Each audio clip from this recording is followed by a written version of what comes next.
To jiya kuma mun fita. Abin da ya sa muka fita kuma shine wato yanayin da ita a ƙasar Niger ta samu. The reason why we came out to protest is concerning the ongoing coup in Niger Republic, and on behalf of we the Shi'ite in Kano, we are not in support of war declaration by ECOWAS, and as a democratic government, we believe the government can deploy a diplomatic process in resolving the situation instead of going for war. So we are not in support of war against Niger Republic. Abin da muke da bukata ba mu yadda a yaƙi mu ƙasar Niger ba.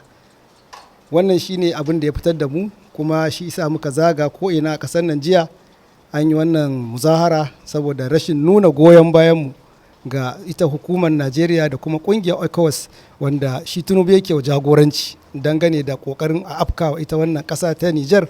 To ba hannun mu a ciki, ba mu yadda ba kuma ba za mu yadda ba. Wannan shine abin da ya fitar da mu jiya.